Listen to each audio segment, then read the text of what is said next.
Hello dear students. So today again we are going to continue with this chapter, that is the rise of nationalism in Europe.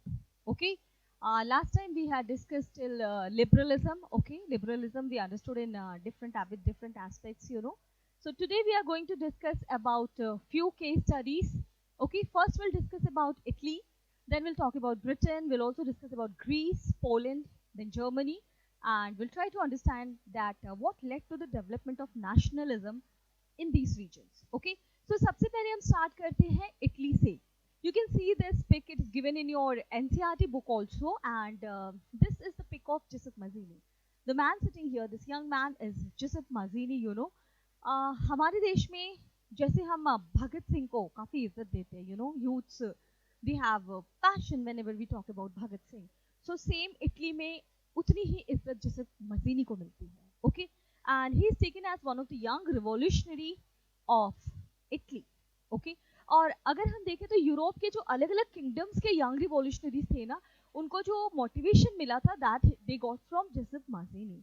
Okay, so we can say that Giuseppe Mazzini and the founding of Young Europe in Bern, this is one of the organization. We'll talk about it later on. Okay, अब let us come to the next slide and let us discuss about Italy. Okay, now Italy, 1815 in Italy there was fear of repression. अब अगर आप थोड़ा सा back में जाओ तो आपको पता है 1815 there was a famous battle which was known as Battle of Waterloo. Okay, wherein Napoleon was defeated by the European powers, और जो यूरोपियन पावरफुल मोनार्क्स थे वो ब्रिटेन के हों, ऑस्ट्रिया के हों, प्रूशिया के हों या रशिया के हों, उन्होंने लिबरल्स और रेडिकल्स को एक क्लियर मैसेज दे दिया था कि भैया किंगशिप ही रहेगी, don't ever think about democracy और पार्लियामेंट्री गवर्नमेंट. ओके, तो उसके बाद क्या हुआ, यूरोप के अलग अलग किंगडम्स में जितने भी रेडिकल्स थे, नेशनलिस्ट थे, the kings they started, उनके खिलाफ एक अभियान चलाया गया. they were started being caught, and being punished. तो क्या हुआ कि जो भी 1815 के बाद क्या हुआ, there was a fear of repression among the liberal nationalists. So all these liberal nationalists they started going underground. Underground होना मतलब secret life में चले जाना और secretly plan करना चीज़ों को. Okay, and they started forming secret societies also.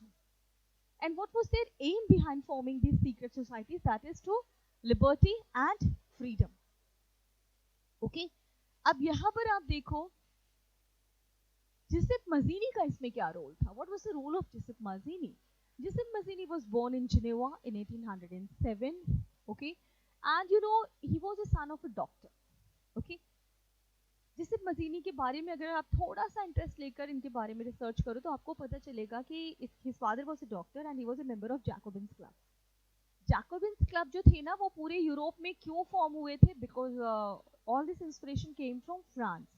Okay, so as a child he used to go with his father in those meetings, ठीक है, अक्सर बड़ों का होता है ना, चलो बच्चे भी साथ चल रहे हैं, साइड में खेलेंगे, when we'll do our meeting, but he used to listen to their talks, and at a very young age he was influenced with those ideas, and ideologies, and that's why he could evolve as a young revolutionary, and at a very young age, that was 24 years of age, he planned a revolution in one of the region of Italy, that is Liguria. And this event happened in which year? 1831. ठीक है, और उसके बाद क्या हुआ, this revolution was crushed and he was arrested. He was trialed for treason and it was decided to send him on exile. अब आपको पता है कि अगर कोई यंग रिवोल्यूशनरी पकड़ा गया तो उसके साथ दो ही ट्रीटमेंट होगा, इधर ही विल बी एग्जीक्यूटेड और he will be send on exile. अगर किंग्स एग्जीक्यूट करते हैं तो एक डिससैटिस्फैक्शन क्रिएट होगा सोसाइटी में, जो यूथ है वो बहुत ज़्यादा रिवोल्ट कर जाएगा, तो इससे बेटर है आप एक्साइल पे भेज दो, कुछ सालों बाद लोग भूल जाएंगे.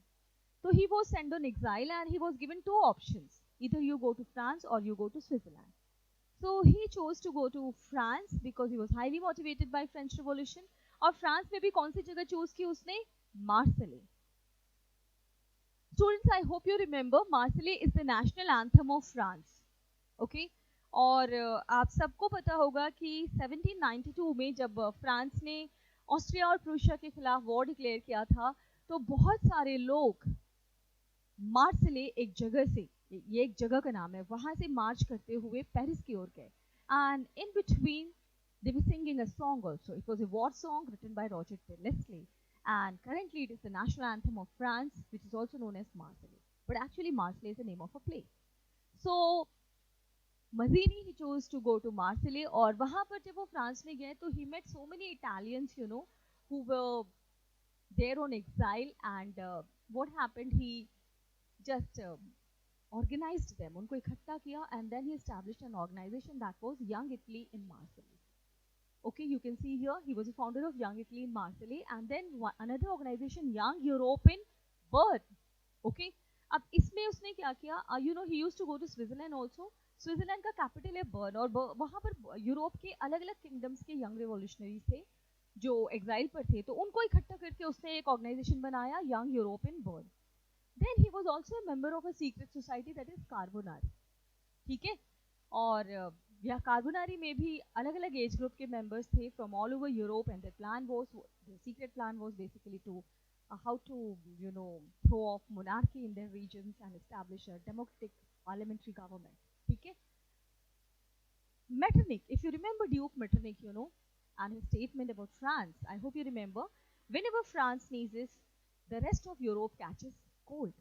किसने बोला था? Duke Metternich, and he was from Austria.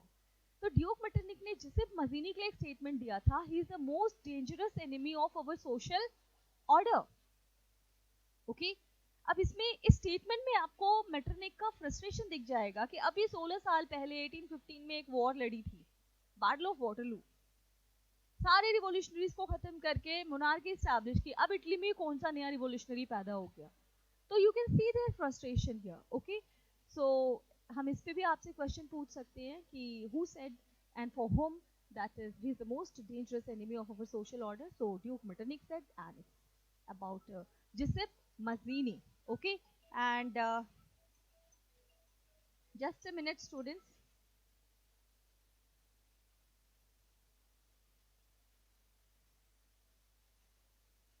Okay, and then you can see that when we talk about social order, we are talking about conservative order. Okay, अब यहाँ पर आप देखो मिड 19th सेंचुरी की अगर हम बात करें तो Italy was divided in 7 states.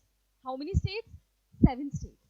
ठीक है, पर आपके जो सिलेबस में इंफॉर्मेशन है 4 रीजन्स के बारे में डिटेल में है, तो हम उसी के बारे में स्टडी करेंगे. Will not go out of syllabus, out of the box इस चैप्टर में जाने की जरूरत नहीं है आपको.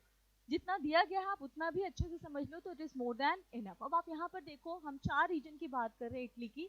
आई hope you can see Italy के 4 रीजन है. One is Sardinia Piedmont region, then you can see Austrian Habsburg empire north में था, सेंटर में पोप का रूल था, और सदर्न रीजन में Bourbon kings of Spain rule कर रहे थे. ठीक है, अब फिर से ध्यान से देखो, Sardinia Piedmont region was ruled by the Italian princely house, whereas north region, the northern Italy, अगर आपको याद हो, ट्रीटी ऑफ वर्सले में नॉर्दर्न इटली जो है it was given to Austria. Okay, so you can see here that's about Austrian Habsburg empire. So जो northern Italy है that's ruled by Austrian Habsburg empire, centre is ruled by pope, and the southern region is ruled by Bourbon kings of Spain. Okay, और अगर आप Italy की बात करें ना, तो आज भी सेंटर में आपको पता होगा the smallest country of the world, it's Vatican City. It's even currently it is ruled by pope. आपको पता होना चाहिए इटली के अंदर 2 इंडिपेंडेंट कंट्रीज है, one is Vatican City and the other is San Marino. Okay, research about that.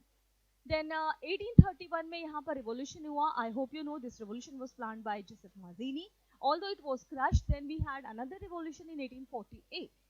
1848 revolution का motivation कहाँ से आया? Again from France. If you remember, France में जो किंग है Louis Philippe, he fled away, and again France was declared republic country. तो आसपास के रीजन्स में मोटिवेशन गया, तो 1848 में भी यहाँ रिवोल्यूशन हुआ, and again this revolution was crushed. Okay, उसके बाद आप देखोगे यहाँ का जो किंग था, he was Victor Emmanuel II. Fine. तो इससे लगा कि रिवोल्यूशनरी क्या चाहते हैं, नेशन बनाना चाहते हैं ना, मैं ही बना देता हूँ. तो उसने क्या किया, ये नेशन बनाने का जो टास्क था ये दिया उसने अपने एक एबल मिनिस्टर को, is known as Victor Emmanuel II. Victor Emmanuel II is also known as the architect of Italian unification. Okay, तो sorry, not Victor Emmanuel, I'm sorry, that's Minister Cavour. Minister Cavour is also known as architect of Italian unification. Okay, तो minister Cavour ने क्या किया, एक दूसरे revolutionary को अपने साथ लिया, दैट वाज जिसे गैरिबाल्डी. ओके, तो इसको उसने अपने साथ लिया, and obviously for if they want to unify these regions they have to fight with Austrian Habsburg empire. They have to convince Pope, they have to fight with the Bourbon kings of Spain also in the south. So they fought few wars, and finally in 1861 all these regions were unified with Italy. Okay? और अगर हम south की बात करें ना, तो उस समय यूरोप में भी इलिटरेसी थी. आप जब चैप्टर रीड करना, you'll come to know about it. तो यहाँ पर मोस्टली पीजेंट्स थे, तो उन्होंने पीजेंट्स को भी इस वॉर में इन्वॉल्व किया. ठीक है, Minister Cavour and Garibaldi ne. And what they used to say that we are fighting for La Italia. La Italia means nation Italia. लेकिन जो peasants थे वो वहाँ पर vernacular language थी, they were not able to understand. So they thought that Italia is the wife of Victor Emmanuel II, which has been kidnapped by the Bourbon kings of Spain. So they are fighting for this. तो इस तरह के funny incidents भी हैं यहाँ पर.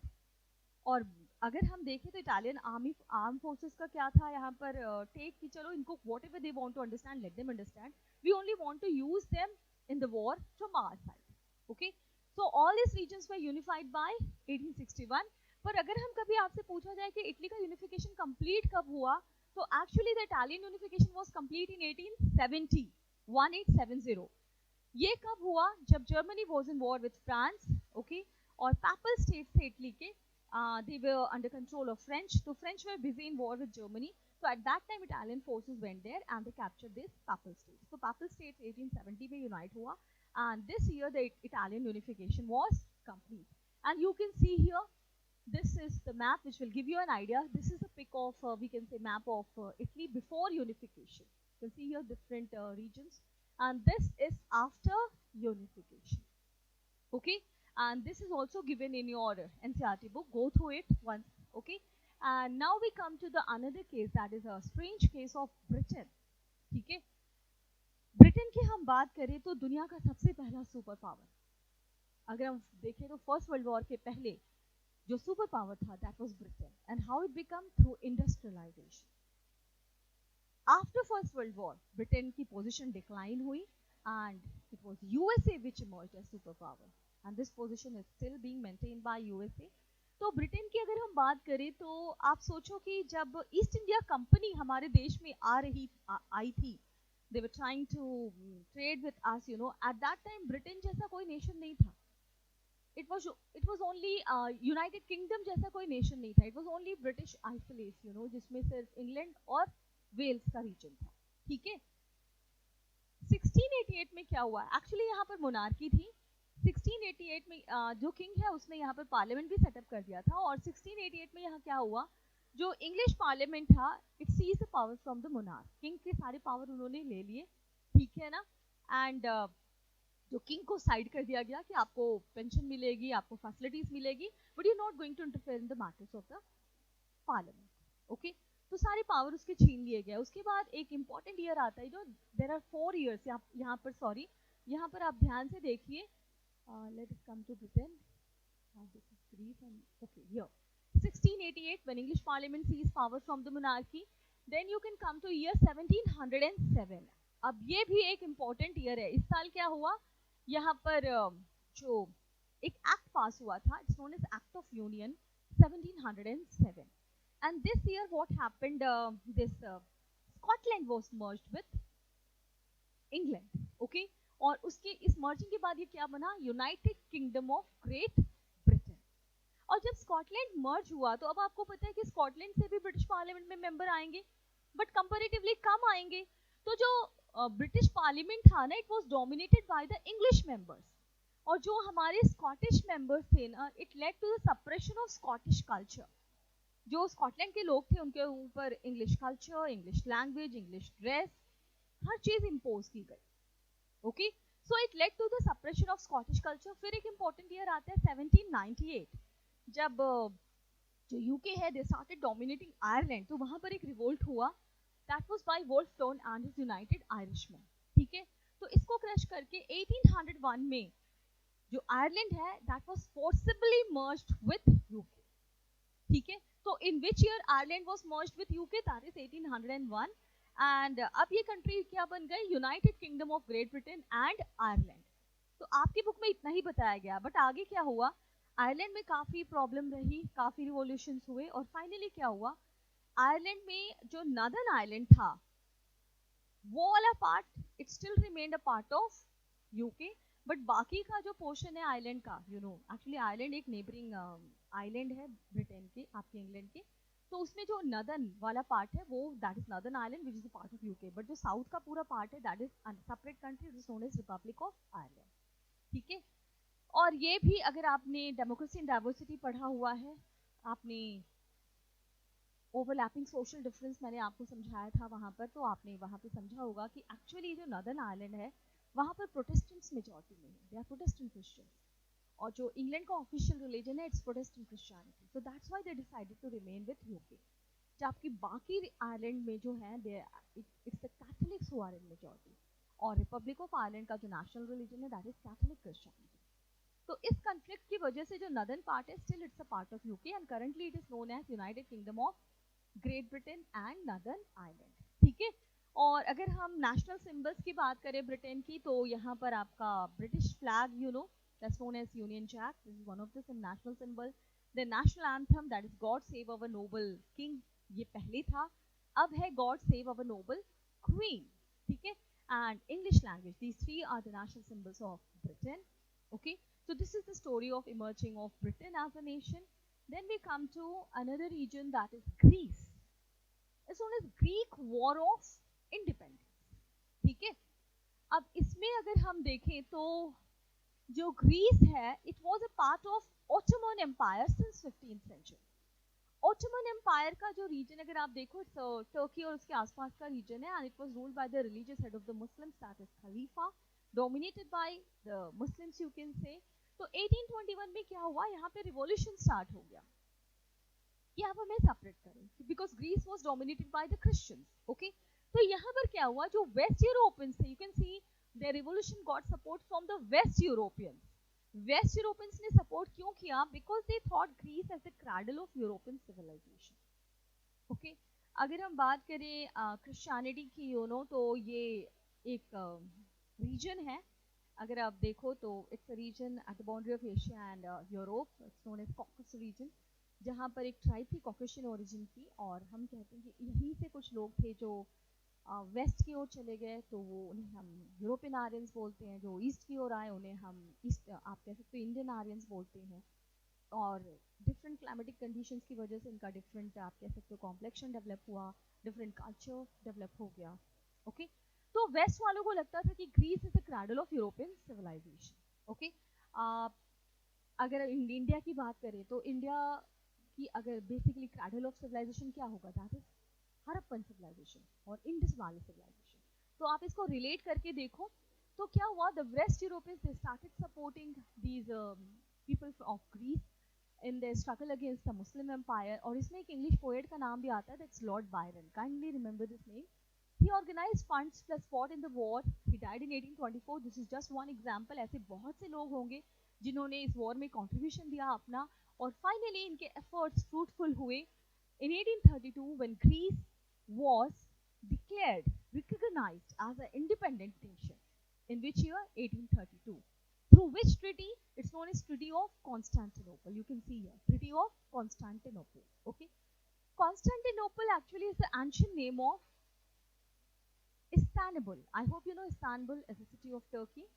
ठीक है, और ये जो शहर है, अगर आप, बहुत इंटरेस्टिंग है ज्योग्राफी पॉइंट ऑफ व्यू से भी, इसके बीच से एक स्ट्रेट बहती है, बॉस्फोरस स्ट्रेट, जो ब्लैक सी और मेडिटेरियन सी को ज्वाइन करती है। तो आधा जो शहर है दैट्स इन एशिया, आधा शहर that's in Europe. Okay, so under Treaty of Constantinople, Greece was declared as an independent nation, and this is how we can say Greece emerged as a nation. Then we come to another example, culture. You know, culture also plays important role in creating the idea of nation. और यहाँ पे हम सबसे अच्छा example लेंगे Poland का। वैसे तो सबसे अच्छा एग्जाम्पल आपका अपना देश है India, but we are talking here about Europe, so will discuss about Europe. ठीक है, पोलैंड की अगर हम बात करें ना, तो पोलैंड ये जो है ना, अगर आप 19th सेंचुरी और 18th, 19th, 20th सेंचुरी, ये तीनों सेंचुरीज में देख लो, तो Poland was always dominated by some powerful regions. Either it was Russia, Prussia or Austria. Okay, तो इसमें क्या था, आप देखोगे कि कभी रशिया का इस पे कैप्चर कर लेता था, तो यहाँ पे Russian culture, Russian dress, Russian language, अगर प्रूशिया आया तो Prussian culture, Prussian dress, Prussian language, Austria आया तो सेम। तो ये बेचारे बड़े परेशान थे। तो how did they keep their nationalist feeling alive? That was through their culture and language. तो यहाँ पर हम देखो कल्चर क्या है, it's a way of life. आप कैसे खाते हो, क्या खाते हो, क्या पहनते हो, कैसे गाते हो, कैसे बजाते हो, it's all a part of culture. तो आप देखो दे kept their nationalist feeling alive how? Through music and language. इसमें एक म्यूजिशियन का नाम आता है, आप ध्यान से देखिए, this is Karol Kurpinski. Okay, he tried to keep the nationalist feeling alive through operas and music, you know, और folk dances यहाँ के आज भी national symbols हैं, आप देख सकते हो, Polonaise and Mazurka, they are the national dance of Poland. Then language also, it also led to the nationalist tension in Poland. Russian influence तो इन्होंने सालों झेला है, सेकेंड वर्ल्ड वॉर के बाद भी झेला है। ये और बात है कि जब यूएसएसआर का डिसइंटीग्रेशन हो गया 1991 में, तो इनका इंटरफेरेंस पोलैंड में कम हो गया, and still this region has survived as a nation.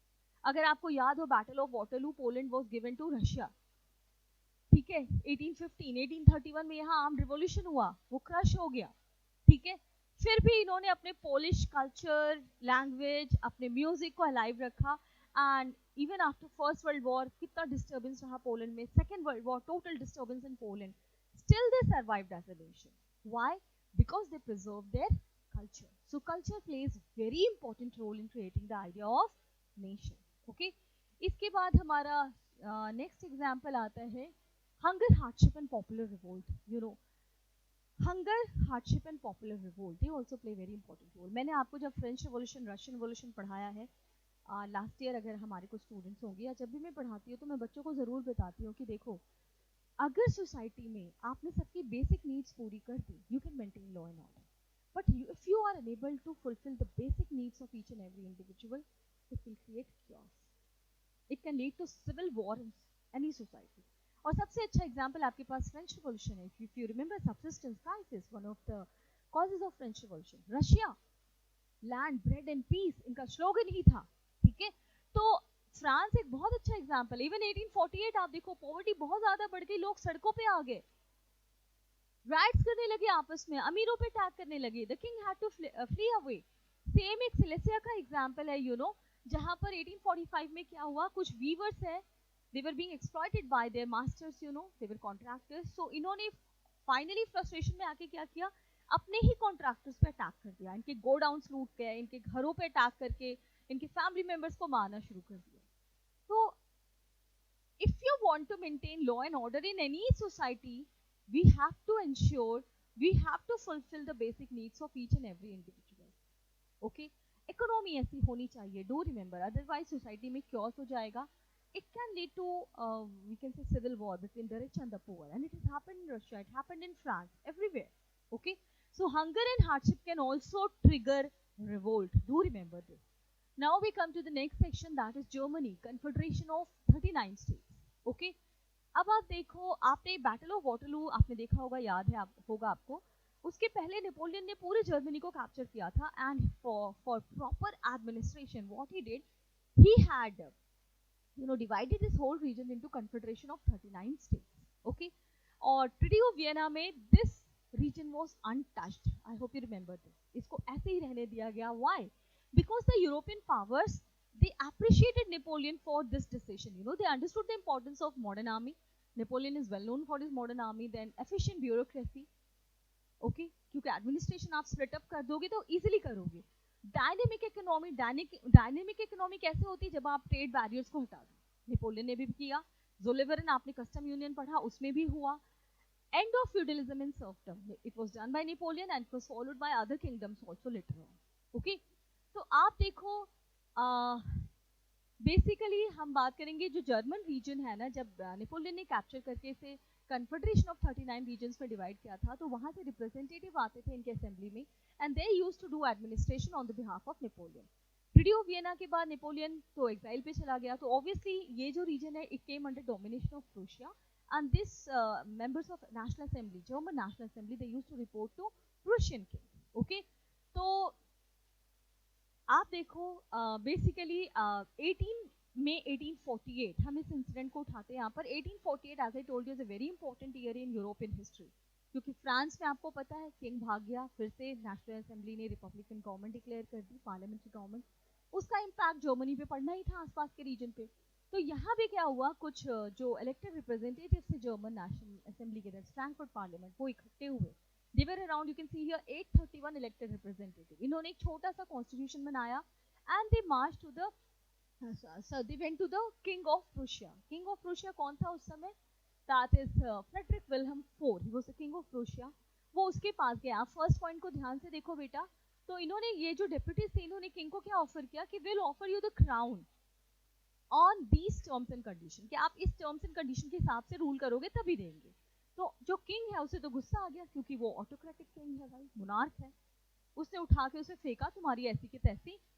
And then what he did, he suspended the German parliament. तो जो social basis था पार्लियामेंट का, वो ही इरोड हो गया। ठीक है, तो फाइनली क्या हुआ, उसने उनके प्रपोजल को रिजेक्ट किया। आसपास के मोनार्क को बुलाया कि देखो भाई, फ्रांस में ये सब हुआ है, जर्मनी का दिमाग खराब हो गया, तो इनको ठीक करना है। ओके, तो आसपास के मोनार्क भी उनके सपोर्ट में आ गए और इन्होंने जो पार्लियामेंट है उसको सस्पेंड कर दिया। अब जब सस्पेंड कर दिया, आपको पता है देखो, बातचीत, जो भी प्रॉब्लम्स है वो दो तरीके से सॉल्व होती है। पावर शेयरिंग में हमने डिस्कस किया, आप टेबल पर बैठ के शांति से बातचीत करिए, नहीं तो फिर मारपीट करिए। ठीक है, तो यहाँ पर क्या हुआ, बातचीत का चांस तो गया, तो ऑब्वियसली जो पार्लियामेंट के मेंबर है, उनके सपोर्टर्स है, वो फाइटिंग पे आ जाएंगे। अब फाइटिंग पे आएंगे तो आपको आर्मी चाहिए, तो आसपास के मोनार्क आ गए। Even there were some, you know, the king he called some junkers also. The junkers of Prussia also supported the king. अब ये junkers कौन है? They are the rich farmers of Prussia. जैसे रशिया के rich farmers को हम क्या बोलते हैं? कुलक्स। तो ये आ गए, ठीक है। एंड फाइनली इन्होंने सबको, आप कह सकते हो, क्रश कर दिया उस रिवोल्ट को। और जो जर्मन पार्लियामेंट है वो तो एक तरह से खत्म ही हो गया, आप कह सकते हो। एंड फाइनली जब भी ऐसा कोई सप्रेसिव एक्शन कोई किंग करता है ना, तो वो कोई ऐसा काम भी जरूर करता है जिससे लोग थोड़े से शांत हो जाए, क्योंकि पब्लिक में गुस्सा होता है।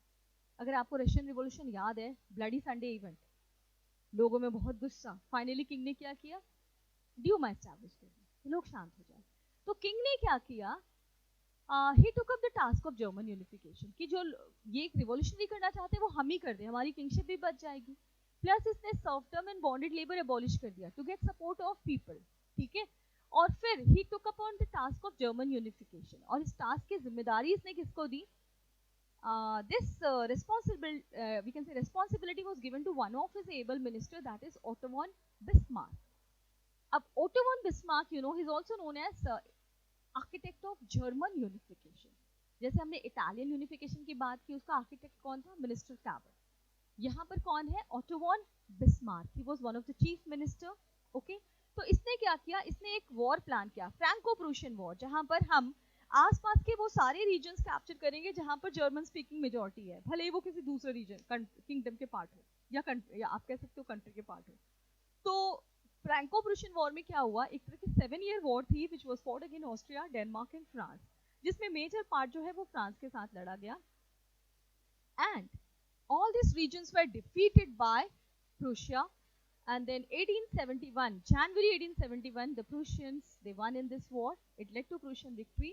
And then एक मीटिंग हुई थी, वो भी फ्रांस के पैलेस ऑफ वर्सले में, पेरिस में, जहां पर जर्मन यूनिफिकेशन का टास्क कंप्लीट हुआ। And that time who was the king, Kaiser Wilhelm one, he was the German emperor at that time, ठीक है।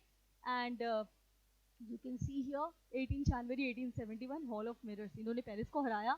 फिर पेरिस के कैपिटल में ही जाकर जर्मन यूनिफिकेशन की मीटिंग की। आप इनका दबदबा देखो, मतलब क्या एक तरह से इनका वो सप्रेस करने की स्ट्रैटेजी फ्रांस को, ओके।